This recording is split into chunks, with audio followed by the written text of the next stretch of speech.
O'clock until 4. Sheila, thank you so much for calling in. We're talking about today, this is Fantasy Friday as we wind down. We're talking about if you had the power to have lunch with anybody, dead or alive, who would you select? And Sheila, you selected Paul Newman. Why?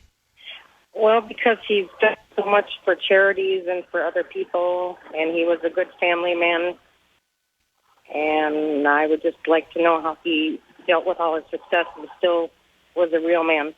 He was very grounded, and he made a lot of contributions, made a difference, had a ranch for handicapped children and contributed a great deal to charity, and he never sought the press. He never tried to bring the spotlight on himself. He just made his contribution, and he just left. Yeah, and I'd like to know how he was able to do all that with all the success that he had, and how it didn't go to his head. Yes. Now, Sheila, if you had a special power, what would that power be, and how would you use it? Well, I'd make sure everybody had a roof over their head. Had a roof over their head, so you would eliminate homelessness. Yeah, I'd make sure everybody had some kind of roof over their head and had a place to live. Yes. What kind of work do you do, Sheila? I work for a hospital. Yes. Is that your passion? Secretary. What's that? Is that your passion? Are you doing what it is you came here to do? Yeah, I help people at the hospital. So you enjoy that? Yeah, I do. Fantastic. Listen, thank you so much for calling in. We appreciate you, and have a great weekend. Well, thank you for your program. It's very inspiring. Thank you so much for listening. Thank you. Yes. Bye-bye. Bye.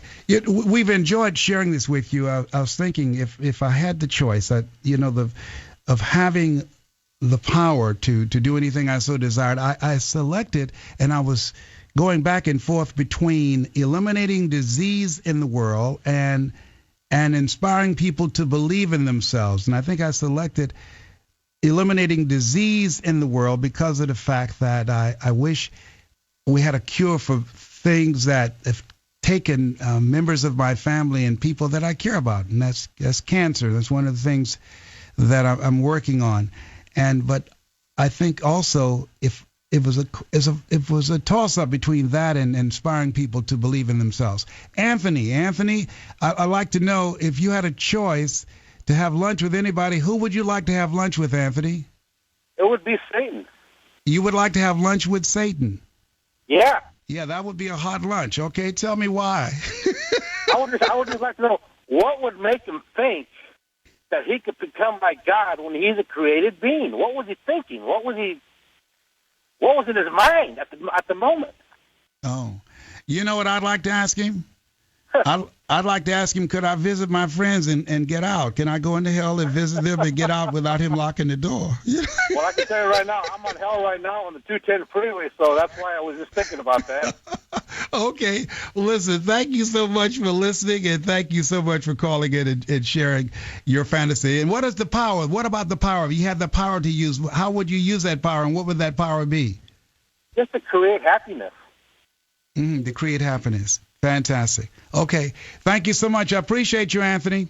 God bless you, friend. Yes, sir. God bless you as well.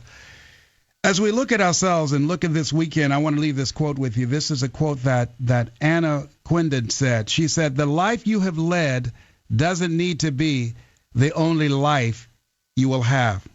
We could use our fantasies about people we'd like to have lunch with, but one that got me was a lady who said, "I'd like to have lunch with myself 30 years ago and say, don't be so stupid." And it was George Bernard Shaw who was asked, he was in his 90s and he made major contributions in the world. He was asked the question, if you had to be anyone throughout history, who would you select? And without blinking an eye, George Bernard Shaw said, "I'd like to become the man I never was." Wow. And as I look at my life, and I know that there is more in me than I have expressed, and I'm sure you feel that way as well. And when I'm speaking to audiences, I'll usually ask the audience, how many of you have major goals you'd like to achieve? And most people raise their hands. And then I would ask them, how many of you know if you had your life to live over again, you could have done more than what you've done thus far? And the majority of people silently raise their hands. And I say that that part of yourself that raised your hand, that's who you really are. That's what we came here to express. And so my fantasy is that we recognize each day that we have something special, and that many times we forget our specialness because of the fact that we live in a world where we're told more about our limitations rather than our potential.